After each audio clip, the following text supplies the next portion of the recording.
Here's my messy table here. I had gotten, I went ahead and bought two boxes of the Vallejo, the model color range, and there's the little trays that they were in.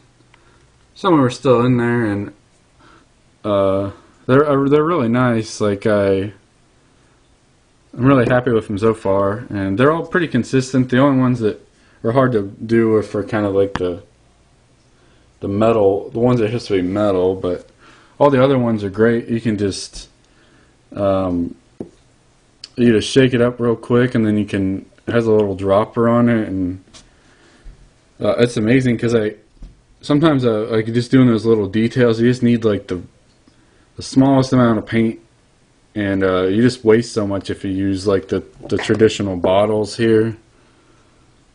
I guess if you could just get bottles for these, but yeah, because sometimes in the old ones you waste more paint stirring it up than you do actually for your little one dot of paint you need. So, and because I've been using like this craft paint before, and it's not it works horrible. I was just surprised how good I could do with it, but I could do a lot more fun things with these, and it works a lot faster. Here's another one I forgot about, was another Slug zombie. This is like a Superman guy, and he's got a Z on it for zombies. He's about done. I didn't want him this bright. Like I wanted the colors more dark, but when I was blending it kind of got brighter. But I really like how it turns out. I had to put some black wash on it, and hopefully it'll still look okay. Really like how the face turned out. Really like just have the black eyes. I think it looks really cool.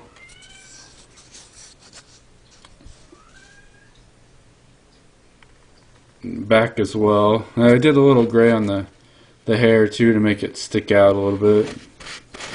This one's about done. Just put some more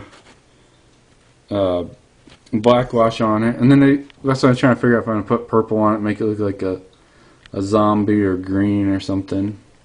I just don't want to mess it up. Some other ones I'll just go through real quick is I think this is a McDonald's toy.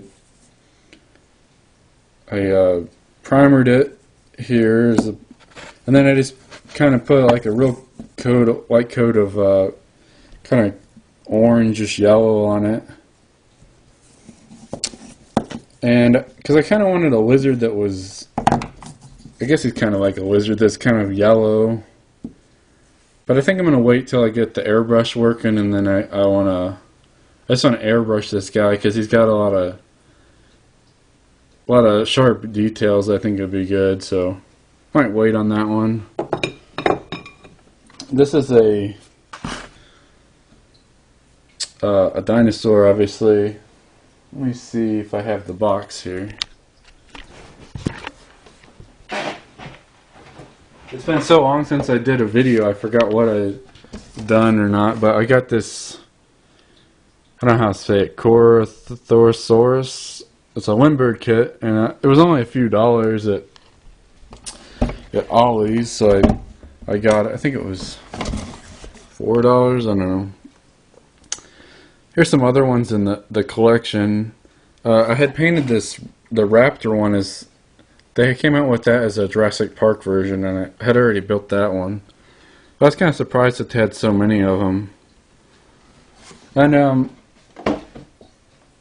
I just want to, it'd be interesting to find out when these came out, because nowadays it's just not really worth it, I suppose, because you can get like a cheap dinosaur pretty much anywhere, or even some of the dollar store dinosaurs are like, I don't know, I guess if it was in the 60s or whatever, it'd be a big deal, but nowadays the model is just not very good, I suppose.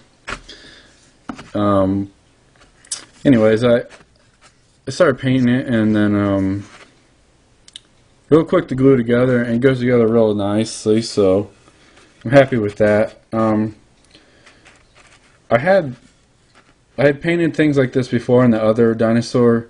This time I wanted to try what happens if you use, I figured it wouldn't work that well, but I used some joint compound. This is a good stuff. I use it for like making dioramas all the time. And so I filled in the seams with that to see what it would do. And it's just too brittle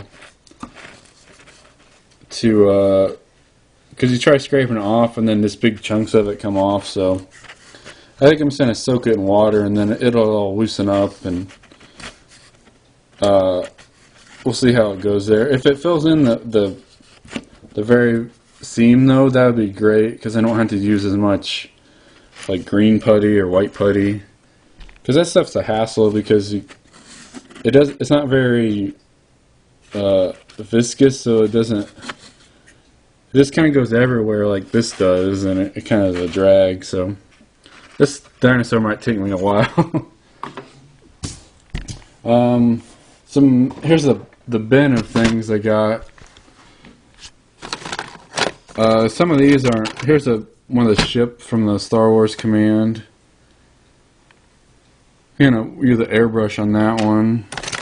I got this Transformers Decepticon guide to work on. This is an axe I had been doing from one of the dollar store toys. The Vallejo silver there it really reflects quite well. I was quite surprised. This one's about done. Looks pretty good. This basketball guy, I think I'm just going to get rid of him. I don't know what to do with that. Speed racer car, I still got to sand this some more. I don't even know what that was in my other video. I haven't even uploaded the second one, I think. Here's a McDonald's robot guy. I wanted to wait for the airbrush for this too. I think like mechanized things look a lot better and easier to do with airbrush. Oh, here's I don't know if I showed this. This is the dollar store army guy. I was going to paint like a rebel pilot. This is the last. I used craft paint on this, and then I sealed it with some clear coat. It stuck pretty well, so I might continue on instead now that I had the better paints, but kind of lost interest on that right now. Here's an axe from one of the dollar store toys. The paint doesn't stick to this little Transformers panda guy at all. It's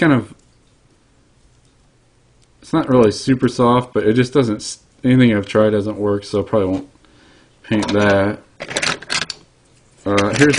This is like the tripod gun for that rebel pilot guy. I don't know what to do with that. Some of the Christmas people, it's getting spring here now, so I'm just kind of like over these. I don't know. Then also, these are the last things I painted with the craft paint too, so they were pretty good, I guess. Here, interior to the Plymouth. Lost interest on that because I don't have any red paint to paint the first coat of it. Here's a R2-D2, one of the Star Wars commands. That'll be fun. Another Christmas one I stopped working on. Here's the Speed Racer interior. These are stands for that go onto the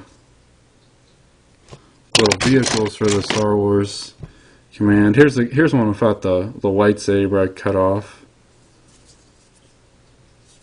You can only do so many of these at a time and you get so bored of it. Here's this cool guy